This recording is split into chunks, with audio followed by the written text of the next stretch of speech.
Even though he's gone, I can't stop thinking about Norm Macdonald. Not just because of his impeccable style of comedy, which could always take me by surprise. Last Sunday's National Hockey League game between the Buffalo Sabres and the Tampa Bay Lightning was postponed due to record snowfall in Buffalo. Or so the Germans would have us believe.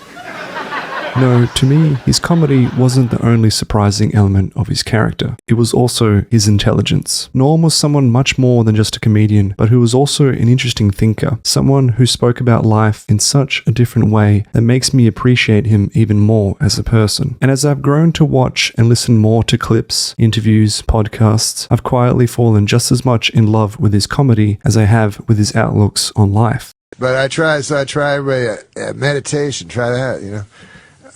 To me, it worked the opposite. Like, I'm sitting in a room of people, they go, just close your eyes.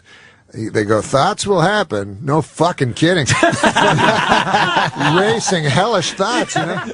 From faith to life and death, Norm has some truly interesting insights on these subjects that in turn are worth exploring. He was a hilarious man, but one that at times also felt like a tortured soul. Someone who dwelled upon the impossible questions, who wrestled with in vogue beliefs that he disagreed with, and someone who despite it all was incredibly courageous in the face of the dark void that loomed ahead of him. But the way I came to feel that I try to tell myself is that since when you're dead, you're not alive, and since when you're alive, you're not dead, you and death will never actually cross paths. So there's really nothing to be afraid of. If you haven't watched any of Norm Macdonald in complete, then I implore that you do so, because the following are just some of the thoughts and words that he had, but there is so much more out there that you can spend days enjoying just listening to. But I've done my best to distill some of the more endearing notions, so without further ado, these are 6 powerful philosophies from the genius that was Norm Macdonald. Tim, you're on. I'm running to the pharmacy right now to fill my antidepressant prescription right now. No doubt. Oh, the problem with antidepressants is then you don't face life. I mean, why not just do? You're not facing. I heroin? have a newsflash. The first philosophy of Norm that I want to cover is that having nothing and having something are essentially the same thing. You could have whatever you want, and clearly you want nothing, and you just want to be depressed. You're depressed. No, I'm not depressed at all. You need to see someone. I'm in no ways depressed. But having nothing and having something are exactly the same thing. What are you reading, Carlos Castaneda? I don't know who that is. Well, those are some books you should read. Okay. But all I'm saying is, since eternity, since life is, if you know mathematics, a fraction of infinity is 0, no matter what the fraction is. You know what I'm saying? No. You could live 100 years, 1,000 years, 1 billion years. It's all 0 if it's on a continuum of eternity. So it doesn't matter what you do or what you don't do. On one hand, this may have been the first recognition that Norm was acutely aware of how finite his life really was, and how no matter how long he lived or how many great things he saw or did, it was all going to be reduced into oblivion by the age of eternity. But on the second hand, it's also leading into the quintessential Stoic philosophy, where instead of focusing on obtaining goods or even hedonistic experiences, Norm was someone who believed that not only was it futile to want those things, it simply wasn't of interest to him. It felt like his time was better served practicing a sense of minimalism, a sense of trying to be content in his life, as he goes on to dismiss any notions of even wanting any sexual intimacy. But I find sex very repetitive and dull and kind of pointless. Your kid, this is a bit. No, it's not. Norm Macdonald. I had a lot of sex when I was a young man. When I was 19 or 20, I had a lot of sex. And it's just the same thing over and over. Right, it feels really good. So start from the beginning and do it again. I mean, why wouldn't you? Is it too much work dealing eating with ice the cream? chick, or? Eating ice cream is really good too until you're tired of it. You know. Then the next day you try a different flavor. There's thousands of flavors of ice cream. But not of women. For Norm, the idea of sex became boring, repetitive, almost useless. Instead, it seemed like he much preferred an activity like reading a book, which to me is supporting the fact that instead of materialism, Norm preferred a stoic, simple life, something where he knew he could gain more meaning from, more lasting enjoyment, and even something that wasn't shameful for him. Don't chicks throw themselves? I would think that after a show, you're hilarious, and well, some to tell chick you is like, the listen, truth, I've always been fascinated. To tell you the truth, I find sex to be a very filthy act. Are you a germaphobe?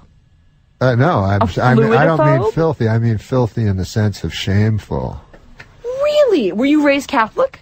No. Oh. He's doing a bit. No, I'm not doing a bit. I find it really hard to believe you haven't had sex in 10 years. I think I think that sex is shameful and that people have sex knowing that it's shameful. And again, it's like death. They just live in this fool's paradise where they pretend it's not. The interviewer here believes Norm is depressed and bordering on crazy, and it seems so strange to think of seeking a simple, minimalistic life in contrast, which somehow, in her eyes, is so shocking and dangerous of a thing to do so. Are you a sad person? I think things are funny, right. So I laugh a lot. But that doesn't necessarily translate into, like, happiness on a... if I'm laughing, I'm happy, I guess. Where do you live? I live in Southern California. Do you have a nice house? No, I live in a very small apartment. You have an apartment? Yes. Oh. I'm surprised that you don't have, like, a big, you're Norm Macdonald. Well, I don't like things. Oh. I never have. Really? No, I've always felt very burdened down by them. Do you have a pet? The only thing I can't throw away is when my child gets me a present. Yes. So I have those things, but otherwise I just have a... How old is your kid? A bed. What? You don't just have a bed. Well, I have a coffee pot. No, I don't. A teapot? No.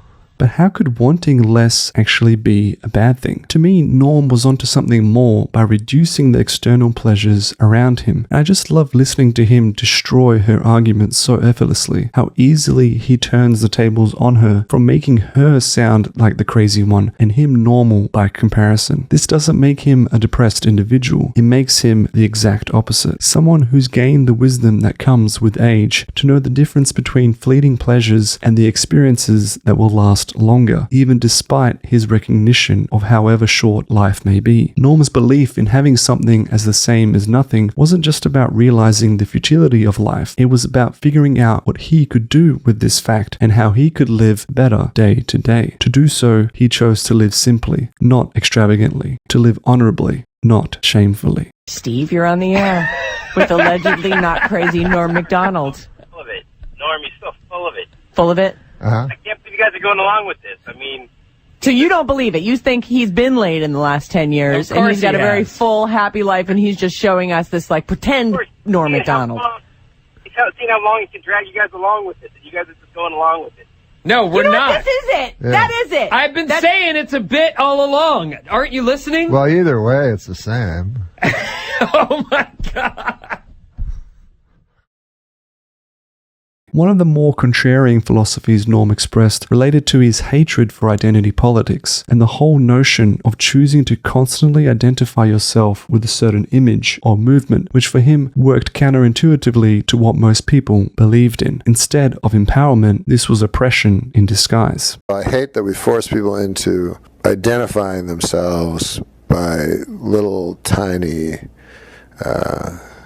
because we oppress people, we further oppress them by forcing them to identify themselves as what I consider less than human. So if someone says, I am proud to be black, I go, that's too bad for that guy, because it's a retarded thing to be proud of. To me, Norm so cleverly points out this interesting counterintuitive idea by illustrating the ridiculousness of being proud to have something that you have no control over, to be proudly boasting of something you're born with, while he acknowledges the reason for doing so as an act to defy or regain some sense of righteousness where a certain person may have with feeling oppressed in their life experiences or simply from historical significance. Norm actually smiley adds that the only way forward is not to continue to associate yourself with such oppressive notions, because by doing so, you're not helping your person. We see it with white power. If someone says, I'm proud to be white, we see how ridiculous that sounds. But we don't see it when a person says, because they've been oppressed, I'm proud to be black. But it is ridiculous. We've pushed them into a corner where now they're going to spend their whole life identifying themselves by the pigment of their skin, which is a sad waste of life. Or if you say, I'm proud to be gay, that's what I am, and that's how I'll live my life. Well, boy, you're really limiting yourself there, and it's too bad. And I know you've been forced into it by being pushed down and oppressed, but it's still very, very sad. I believe he wanted us to not dwell or linger upon a certain identity or past that is related with such troubled discrimination or horrible tragedies, because in reality, all of that, everything wrapped up in that identity or image or movement, is just holding us back. And while this is a video on Norm, it oddly reminds me of a clip from the actor Morgan Freeman, who also expressed his distaste for choosing to identify and label yourself with an image for the rest of your life, because in his eyes, it does nothing for you. Black History Month you find ridiculous. Why? You're going to relegate my history to a month? Oh, come on. What do you do with yours? Which month is White History Month? No, well, come on, tell me. Well, I'm Jewish. Okay, which month is Jewish History Month? There isn't one. Oh, why not? Yeah. Do you want one? No. I don't either. I don't want a Black History Month. Black history is American history. How are we going to get rid of racism? Stop talking about it. I'm going to stop calling you a white man. Yeah. And I'm going to ask you to stop calling me a black man. I know you as Mike Wallace. You know me as Morgan Freeman. You want to say, well, I know this white guy named Mike Wallace. You know what I'm saying? Uh-huh. Norm is essentially saying the same thing, but he goes on to further discuss his distaste for identity politics by pointing out the difficulties with speaking his mind on the topic for fear of having such a blowback and saying something that goes against the common consensus, despite whatever logical rationale he may want to express. I find like some things are too. I have some beliefs that are too inflammatory to even discuss. Unfortunately. Because of the way they'll be taken. Because there are certain things in society that you're not allowed to believe or speak publicly. Mm-hmm. And so I'll just never say them. I'll just leave them in my little head. More interestingly, he discusses his examination of current culture in how we react to certain tragic events, how political parties can influence us to react a certain way that when you pause and reflect upon are completely missing the point. Norm here takes the example of looking at how the political left-leaning tend to react to certain horrible tragedies. In this tweet that he posted that said, "What terrifies me is if ISIS were to detonate a nuclear device and kill 50 million Americans, imagine the backlash against peaceful Muslims." While on face value, it seems like it's straightforward in thinking that this is just a simple reflection of an unfortunate reality where a large majority of good, innocent people are associated with a minority of terrible, guilty individuals, akin to the feelings of prejudices, racial profiling, and fears experienced post 9/11. Those are the kind of reactions that the political left often speak about and warn against. The idea of not judging others simply based on their race or religious associations. But in reality, what Norm is actually cleverly pointing out is that although such an unfortunate reality just mentioned might be true, the bigger, more interesting and horrifying realization is that instead of focusing on the actual deaths of so many innocent people, the political left would have you rather focusing on a completely different issue like group and identity association, which at the end of the day cannot even come close to comparing to the deaths of real human beings. Just with a couple of lines, Norm is showing us how far the balance can be tilted towards trying to change our way of thinking and our perception of something truly horrible into something that doesn't matter as much. Yeah, obviously we're not immune to, this terrible educative process that, weighing us down all the time. None of us are, how can we not believe in what everybody believes on some level? But, you try the best you can to maybe not wallow in cliches for your whole life, If you take any any subject, on any arguments people make, all they are empty, false cliches, in my opinion, at least. I don't know, though. I believe Norm's dislike for identity politics extended to not always being a fan of politics in general because of this problem, because of how it could corrupt people to be swept up into a certain style of thinking. But for those who might argue that this is a bias against Democrats, I want to add that although this was in reference to a politically left-leaning example, the same kind of philosophy works both ways. To me, Norm was just using the left to highlight the almost insane kind of warped reaction that can occur, but also knew that this could easily apply to the right, which truthfully is so often already covered by mainstream media anyways. I try to not do comedy about Donald Trump because I think I had one joke about Donald Trump that I ever did where I said that Americans hated Hillary Clinton so much that they voted for someone they hated more than Hillary Clinton to rub it in. And that's the only time I ever made a joke about Trump. But I try to stay away from it because it's just, it's low-hanging fruit, and also, Trump oftentimes is doing self-parody.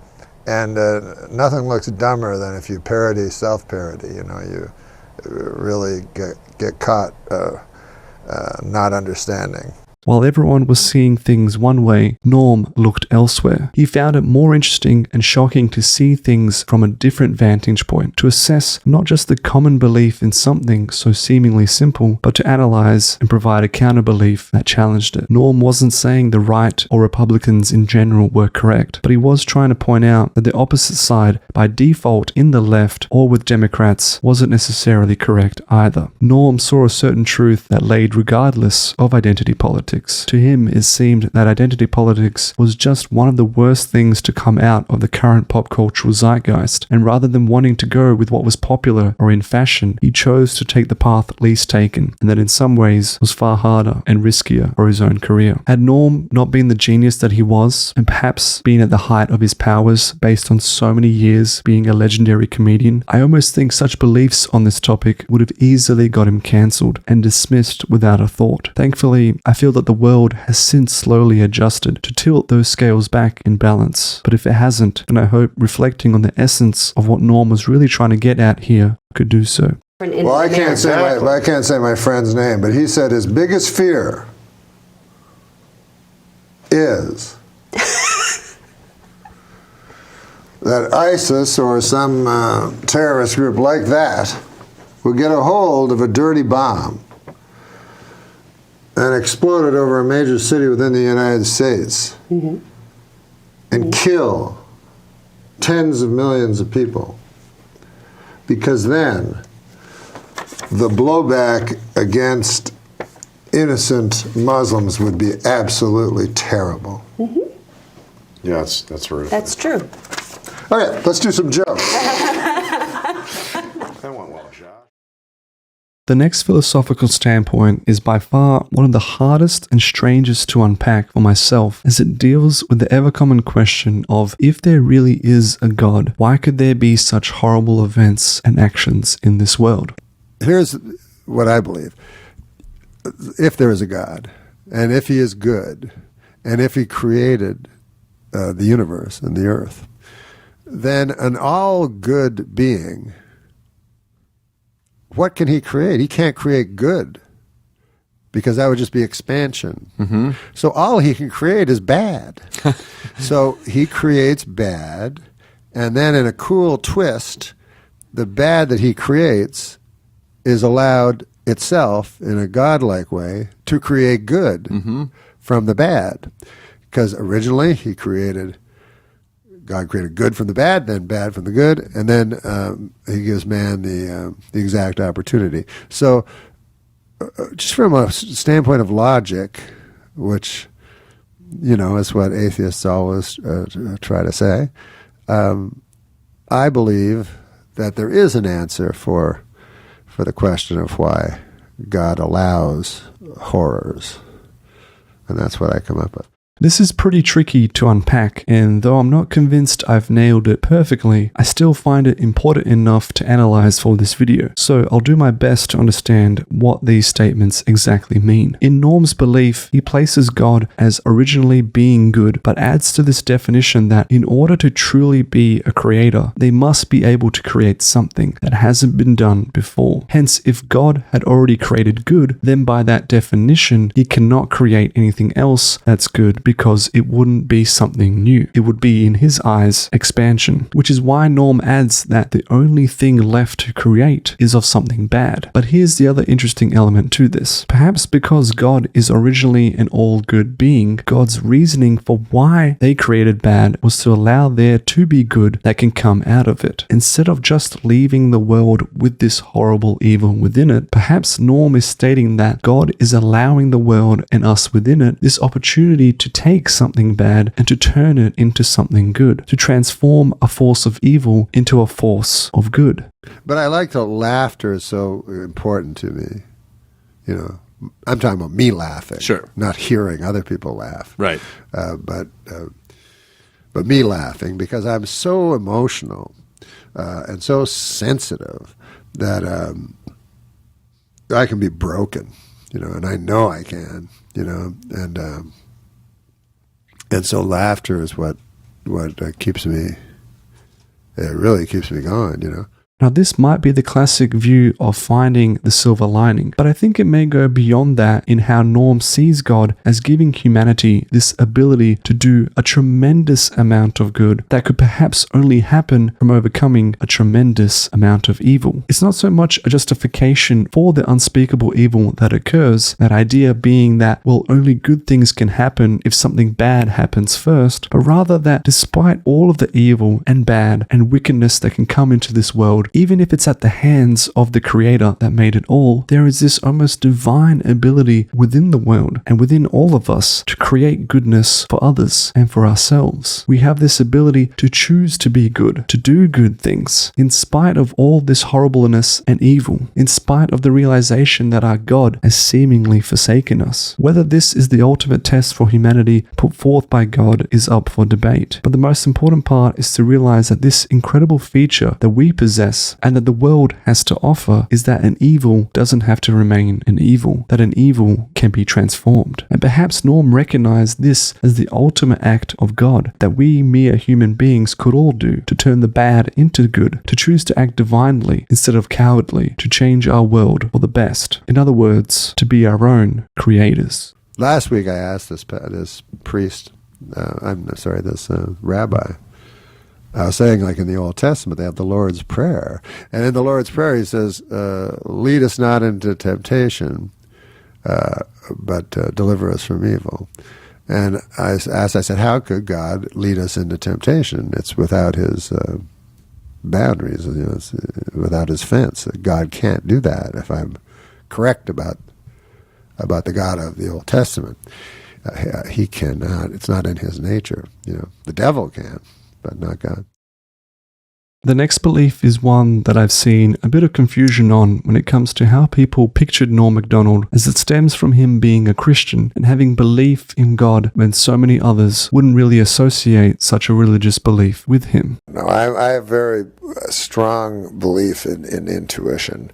And I just find it interesting that something that everyone believes, some people pretend not to. I just find that very, very interesting. That's all. Well, it's not everyone, then. It's. Yeah, I think that's like, for instance, I'll tell you this. For instance, if you see an atheist, you will never see an atheist argue that God doesn't exist because the tenets of Scientology are absurd. They will always pick Christianity. So it's very interesting that they choose the God that they decide doesn't exist, which means really they're choosing the God they think exists. There's a couple facets to this. I believe this confusion came because of who people thought Norm was. Because on the outside looking in, he was a comedian who often didn't mind having a crude sense of humor, mixed in with such a high level of intelligence and wit. And smart people generally aren't associated with being religious because, well, to believe in something you've never seen is to quote-unquote be almost moronic. But what I love about Norm is that it's exactly because of his intelligence that he has a religious belief, as he goes on to explain his reasoning for why he does believe in a God. I don't know at all, but I really would like there to be a God. Because Sarah Silverman told me, she's like, so you really believe in it? I go, I'm trying, you know. She's like, you believe in an invisible man in the sky? You know, she says it that way. So I'm like, well, whatever, if you want to say it that way. So she's like, well, good luck with that. And I'm like, well, it's a good luck for you, too. You know, it's not like your idea of like being thrown on the ground, having dirt tossed on you is such a beautiful, great idea. You know? This actually goes into a philosophical argument from the French mathematician Pascal, titled Pascal's Wager, who explored these two scenarios for when you die. The first being that if, as an atheist, you go to the grave and find out that God doesn't exist, then nothing happens and it's exactly how you thought. But if God does exist, then well, chances are not very high for you to continue on in spirit, especially if you've been living a life in a way that disregards the goodness that God requires of you for your soul to move on. The other outcome is if you are a believer and die only to find out God doesn't exist, then like the atheist, you've come to the same conclusion that nothing happens, and that's the end of that. But if God does exist, then your soul is saved. In this sense, the atheist has nothing to gain and everything to lose, while the believer has nothing to lose and everything to gain. Out of the four possible outcomes, only the believer gets the one shot at an eternal life. So the argument becomes, why wouldn't you take that stance? What have you got to lose? When I hear Stephen Hawking say there is no God, I go, what kind of scientist is that? I mean, I heard him say that. I heard him say there is no God, it's a fairy tale. That's not a scientist to me. Well, that's one scientist. So the scientific community is everybody. Stephen Hawking's. Yeah. That's the preeminent physicist in the entire world, is saying something out of obvious prejudice. The second facet to this is that others around his circle, and perhaps in broader Hollywood and show business, generally aren't big believers of faith. So in his world, to be seen of as a Christian is almost shocking to think of. You get a lot of attention on Twitter sphere for being open about your religious views. What are they? I'm a Christian. It's not Devout? not stylish to say now. No, are you devout? Yeah. You believe in the Lord? Yes, I do. You think you're going somewhere when it ends? I don't believe it, but what people don't understand about faith is that you have to choose it. You know what I mean? They think that you believe it, but you have to choose it. And in one of the most striking moments from Norm, he actually subtly exposes how this is the stark reality in Hollywood. How faith is perceived as being a sort of sign of weakness or being peculiar in show business, and how this is apparently a shocking belief to hold, contrary to what people think of him. I actually got into an argument on the subway, and the guy quoted the Bible at me. That is not fair. Like, if you get to quote from your favorite book, I should be able to quote from my favorite book, right?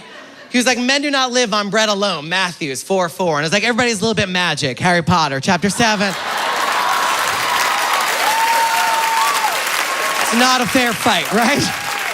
One of those books is a classic about a man who has sacrificed himself for the good of the world, and the other is the Bible. Do you know what I'm saying, people? Roseanne, what are your thoughts on Harrison? Well, I just love you, Harrison. You're fantastic.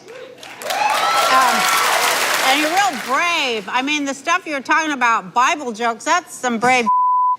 Thank you. And, I disagree. I don't think the Bible joke is brave at all.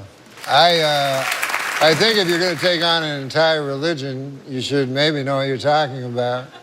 J.K. Rowling is a Christian, and J.K. Rowling famously said that if you're familiar with the scriptures, you could easily guess the ending of her book. huh? Okay. I don't like it.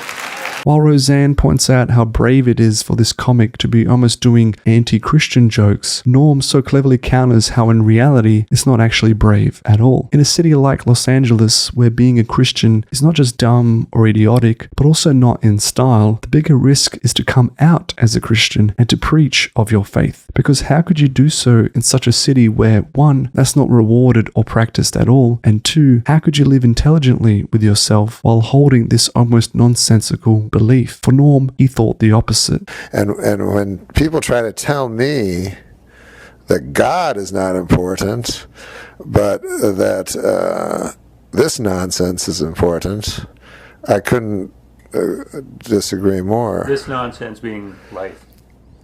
Not being life, being the tiny gossip of life. Like to me, saying I'm proud to be Asian, you may as well say I'm proud to have a green shirt. I don't know what the fuck you're so proud of. So I think as far as the question of God goes, I wish that science, which is supposed to explore these things, refuses to explore the fundamental question that is of interest not only to religious people, but intensely to atheists as well. They spend a lot of time thinking about something they don't care about, or they pretend they don't care about. For those who were atheist, that to him was truly the nonsensical belief to hold. For what purpose could be gained through not believing? Did Norm choose to believe in a God because he was aware of his fragile mortality, or of the short time he had left on Earth? Maybe. We'll never know for sure. Was he essentially hedging his bets? Possibly. But again, what did it matter? Norm wanted to save his soul, and moreover, he brilliantly showed us why coming out as a Christian was so shocking of a belief to hold, while he watched the world around him being filled with more and more people who, despite being aware of their looming death, chose not to do the seemingly only smart thing that there was left to do when all hope seems lost, which is to take a leap of faith. I don't know when scientists started saying things were unknowable, but that's a new one on me, because that's not a scientific term as far as I know. Unknowable? Maybe they don't. I don't think they could. I don't think scientists could possibly use that term unknowable, because it infers that they can see into the future.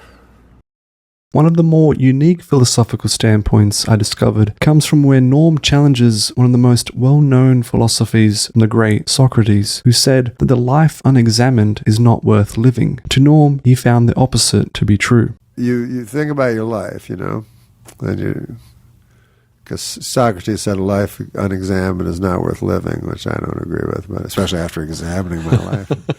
But it's kind of depressing, because when you really look at your life, you realize you don't do hardly anything, Admittedly, Norm wasn't talking about self-reflection for the purpose of learning from your mistakes, and I don't think he was ever against reflecting on your actions. Rather, it's more about what it means to have memories, and how those memories make up your life to the point where they become way more important to how you experience living. Norm's stance was on the futility of always examining your life. He goes on to explain why, with a brief story on the difference between capturing moments in the time from the past and thinking back on them with your own memories. It's the way that memory is. Like, it's this sort of unreal colors and things like that, So then I cut to me with my son years later, and I had a video camera, And so I taped his 5th birthday,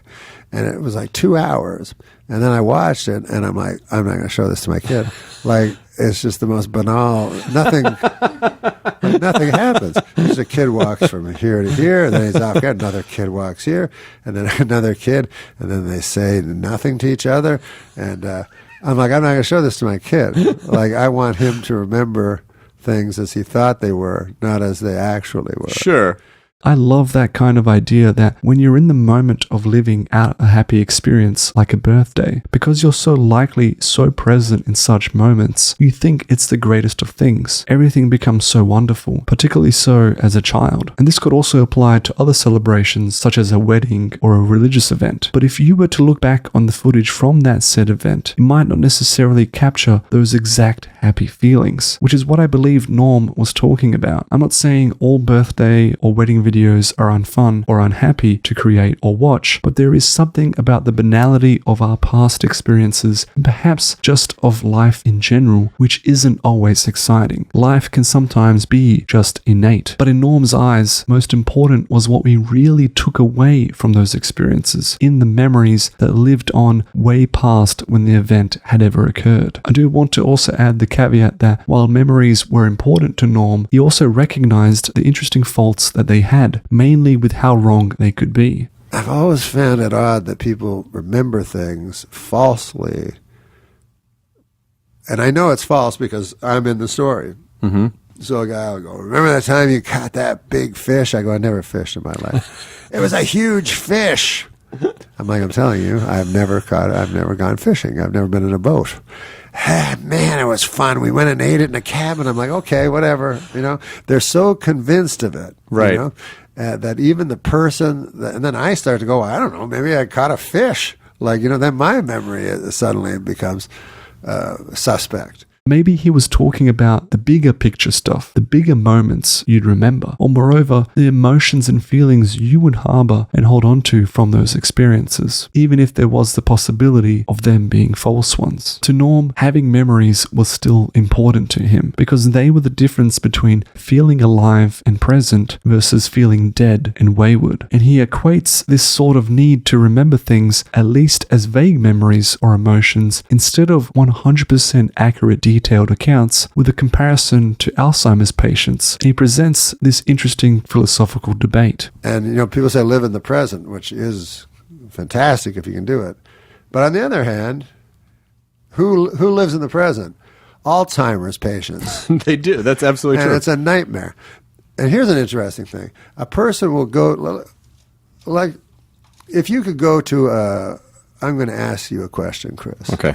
If you could go to the greatest island of your choice and go with the most beautiful woman of your dreams and for a month have a fantastic tropical paradise. But in return, you don't remember any of it when you get home. Would you accept that bargain? That's such an interesting philosophical question because it really divides people between who are going to live in the moment and who are doing things to remember the.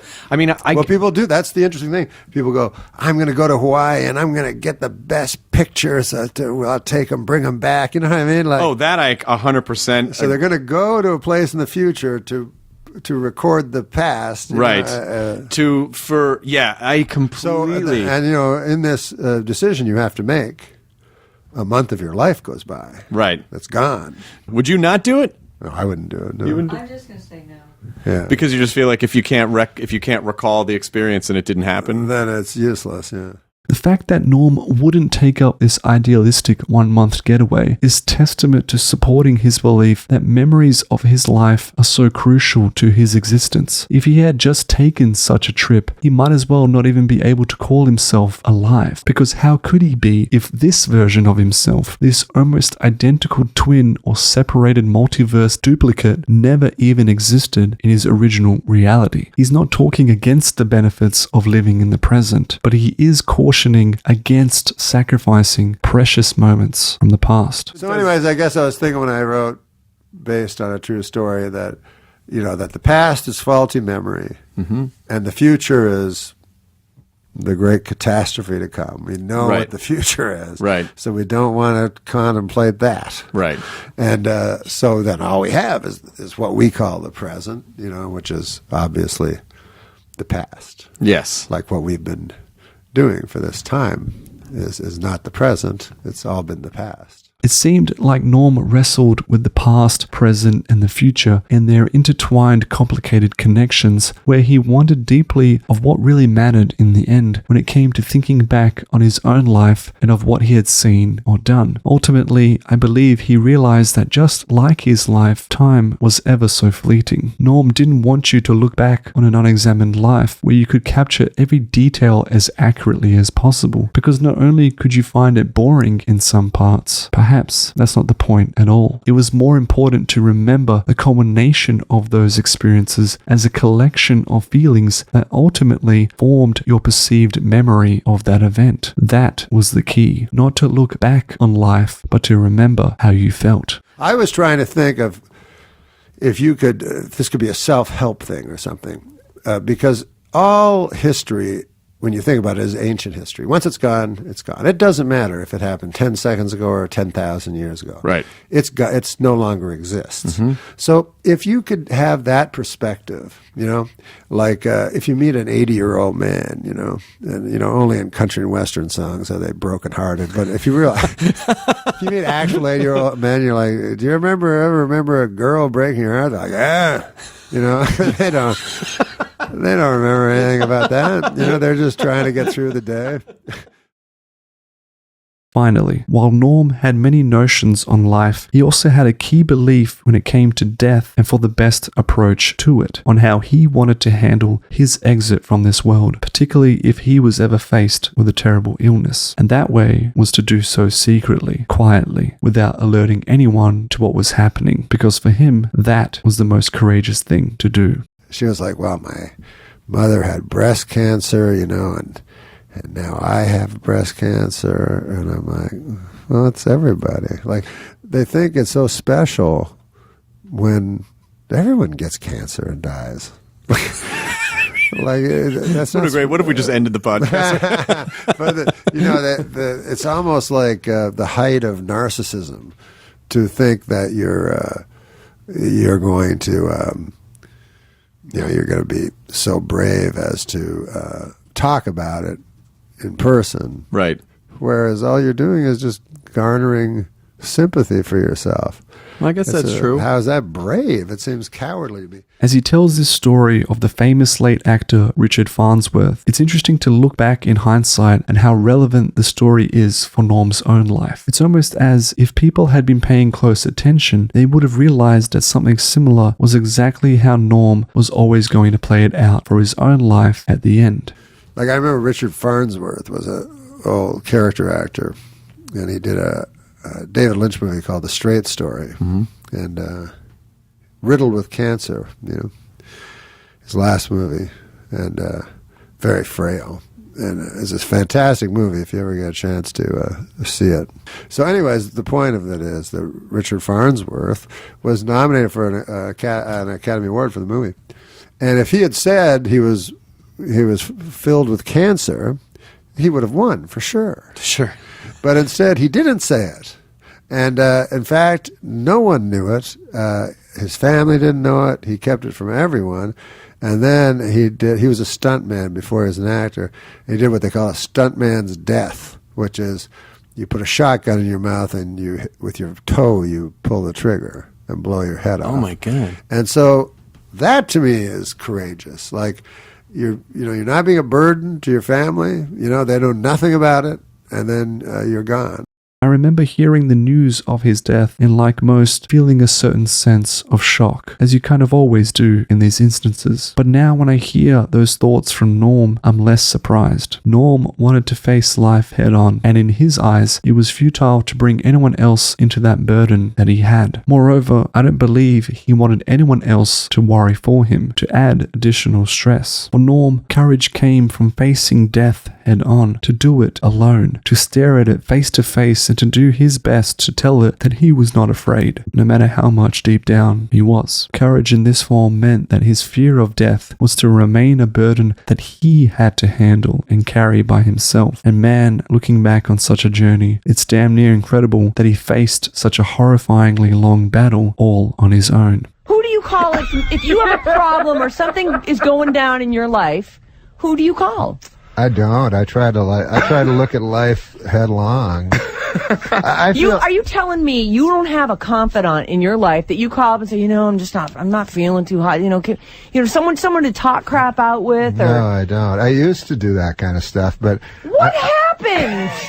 I came to the realization that we're all plunging headlong into Somebody death. hurt you. Who cares? So that's why you should live. You only have so long, and then you're going to croak. If you're plunging down an abyss headlong into death, the idea of grabbing onto another human being just to touch them for a moment on your way seems futile to me. It seems more pathetic than facing it. Instead of gathering sympathy or playing into the victim mentality, Norm MacDonald didn't want any of that. He didn't even want to exploit his illness for money, even though I'm sure he so easily could have. To me, that speaks to a certain honor and nobility he had in his character. Norm embodied such a profound sense of courage as he tackled the ultimate fear on his own terms, and he did so with such quiet and humble grace. It's an incredible testament to the kind of noble spirit that he was. I don't condemn people for doing it, but I like looking. I try to look at life square in the eye, as terrifying as it is, and it is the most terrifying thing there is. What, being alive? Yeah, but because being alive means dying. While there is no doubt that Norm MacDonald was one of the greatest comedians of the past century, to me, he was also someone so much more than just a comic. He was a thinker, a man who as he aged grew wiser with his insights on life and death, what terms and principles he wanted to live by, and on how he wanted to exit from it. And if I had a specific ailment, and possibly I do, you don't know. I don't know. But I would not talk about it. I would not. I hope that I would not discuss it and just try to benefit monetarily from that. He may have made us laugh tremendously, but he also made us think deeply, and I only wish he was around for longer so I could listen to him some more. Rest in peace, the late, great Norm MacDonald. I stumped a fucking psychiatrist once. I said to the guy, because I was fucking gambling all the time, shit, right? I had a gambling addiction. I'm over it now, but shit. But he said... I bet you're not. But he said, the psychiatrist, he said, you're using gambling, you're fixating on gambling in order to escape your real thoughts, you know? Mm-hmm. And I said to him... Isn't that why you do everything in life? And literally, I stumped him. He had no answer. He was like,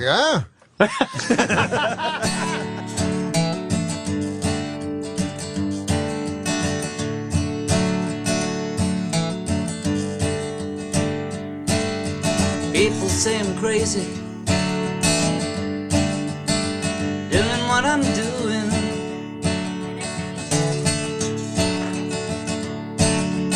Give me all kinds of warnings, save me from ruin. And when I say that I'm okay, well, they look at me kind of strange.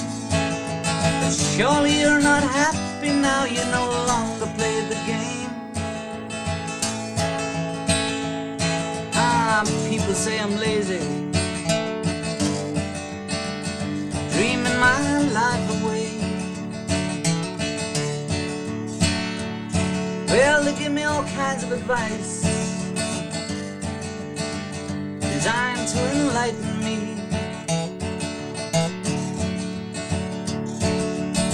Tell them that I'm doing fine, watching the shadows on the wall.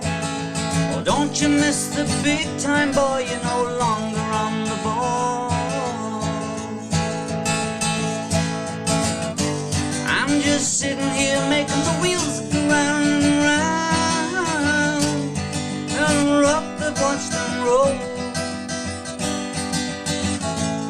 No longer riding on the merry-go-round.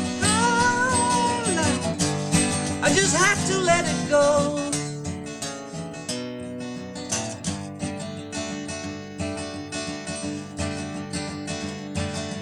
People asking questions, lost in confusion. Well, I tell them there's no problem, solution. Well, they shake their heads and they look at me as if I've lost my mind. I tell them there's no hurry, I'm just sitting here doing time. I'm just sitting here watching the wheels go round and round. I really love to watch them roll. No longer riding on the merry-go-round. I just have to let it go.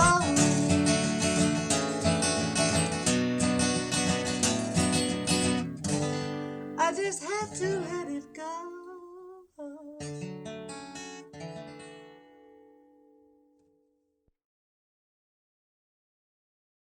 So then the ventriloquists are going, oh my God, this is not going to be good for my act.